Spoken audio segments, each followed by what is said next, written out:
Hello दोस्तों, नमस्कार। KPS education centre में आप सबका स्वागत है।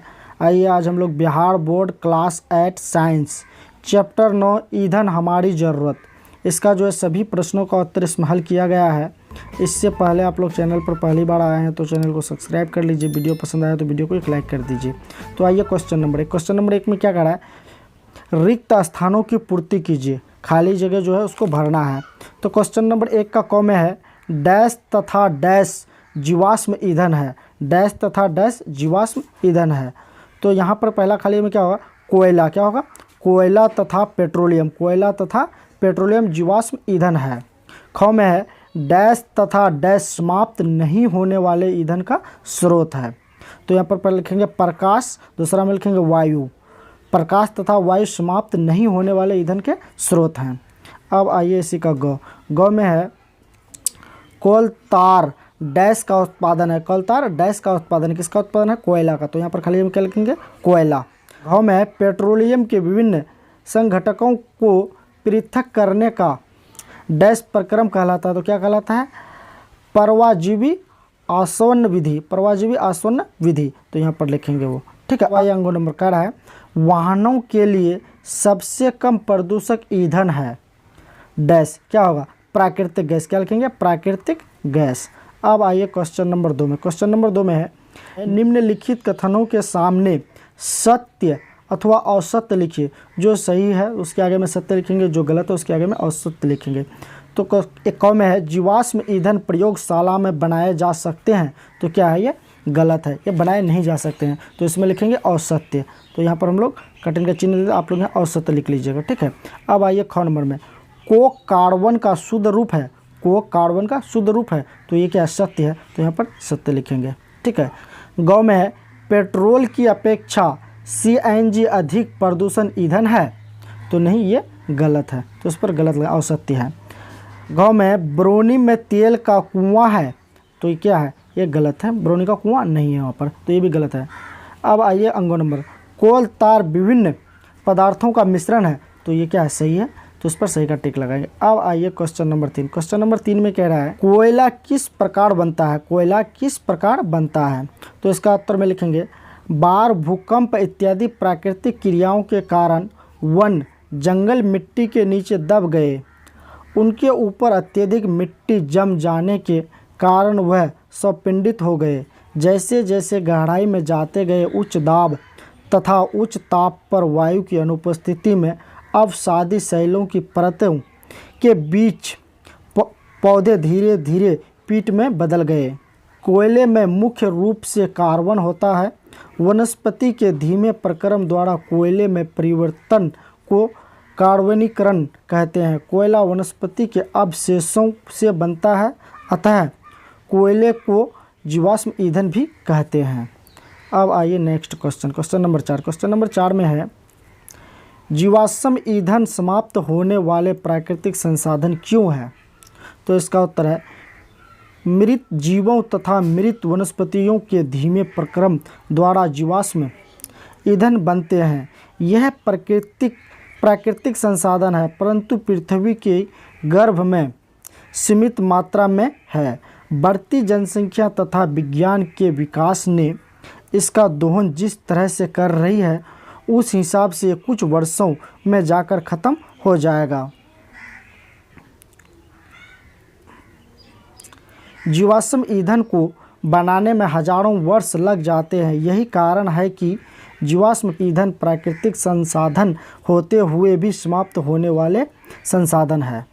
अब आइए क्वेश्चन नंबर 5। क्वेश्चन नंबर 5 में है ईंधन कितने प्रकार के होते हैं। ईंधन जो है कितने प्रकार के होते हैं।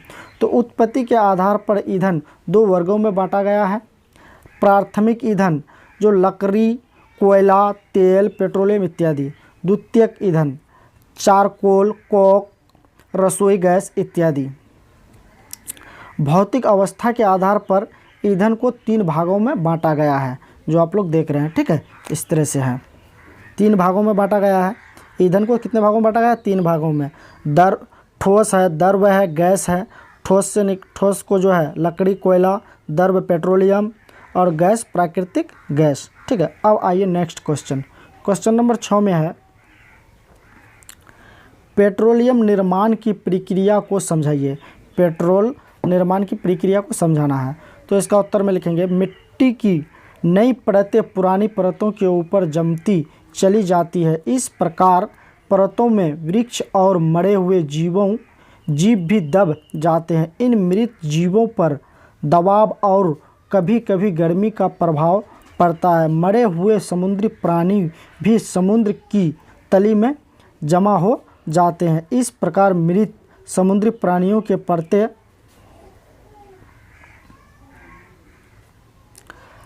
अजैब तलछट के साथ दब जाती है।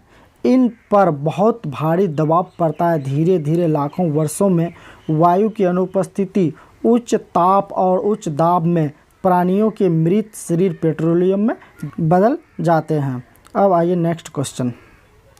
क्वेश्चन नंबर 7 में है, कोयला के विभिन्न उत्पादों के अभिलक्षणों एवं उपयोगों का वर्णन कीजिए। कोयला के विभिन्न उत्पादों के अभिलक्षणों एवं उपयोग का वर्णन कीजिए। तो देखिए इसका हम लोग वर्णन करके रखे हैं यहाँ पर। कोयला के महत्वपूर्ण उत्पादों के अभिलक्षणों एवं उपयोगों का वर्णन। कोक, वायु की अनुपस्थिति में कोयला को गर्म करने पर कोक प्राप्त होता है। कोक एक कठोर श्रृंग तथा काला पदार्थ होता है। यह कार्बन का शुद्ध उपयोग इस्पात के निर्माण, धातुओं के निष्कर्षण इत्यादि।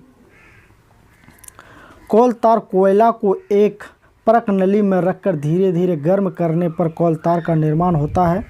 यह भूरे काले गाढ़ा द्रव होता है। इसका गंध अप्रिय होता है। उपयोग संश्लेषित रंग बनाने में, औषधि, विस्फोटक, सुगंध, प्लास्टिक, पेंट, फोटोग्राफी समग्र।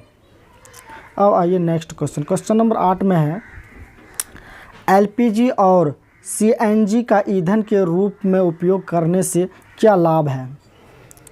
तो इसका उत्तर है एलपीजी तथा सीएनजी का ईंधन के रूप में उपयोग करने से लाभ।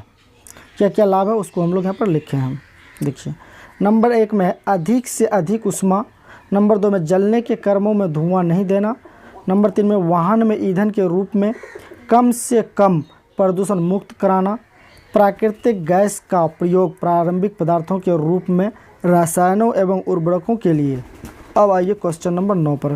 क्वेश्चन नंबर 9 में है, सूर्य के प्रकाश एवं वायु को ईंधन के रूप में उपयोग करने से क्या लाभ है। तो सूर्य के प्रकाश तथा वायु को ईंधन के रूप में उपयोग करने से निम्नलिखित लाभ है। निम्नलिखित लाभ है, जो लाभ है उसको हम लोग यहाँ पर लिखेंगे। तो नंबर 1 में है, सूर्य के प्रकाश तथा वायु और असीमित प्राकृतिक संसाधन है, जितना चाहे प्रयोग कर सकते हैं। 2 में इसके प्रयोग से सीमित प्राकृतिक संसाधनों की बचत, जैसे कोयला तथा पेट्रोलियम पदार्थ। 3 में इसके प्रयोग से वायुमंडल दूषित नहीं होगा। इसके प्रयोग से खर्च में बचत। इसके प्रयोग से समय की बचत। अब आइए नेक्स्ट लास्ट क्वेश्चन है, कह रहा है भारत में तेल क्षेत्र कहाँ कहाँ पाए जाते हैं। भारत में जो है तेल क्षेत्र कहाँ कहाँ पाए जाते हैं। तो इसका उत्तर है हमारे देश भारत में तेल निम्नलिखित क्षेत्रों में पाए जाते हैं। नंबर 1 में है असम के माहौर कटिया मोराम में। नंबर 2 में गुजरात के अकलेश्वर में। नंबर 3 में मुंबई हाई समुद्र तल में इत्यादि। तो आई होप आप लोगों को अच्छी तरह से समझ में आया होगा। चैनल पर पहली बार आए हैं तो चैनल को सब्सक्राइब कर लीजिए। वीडियो पसंद आया तो एक लाइक कर दीजिए। Thanks for watching this video.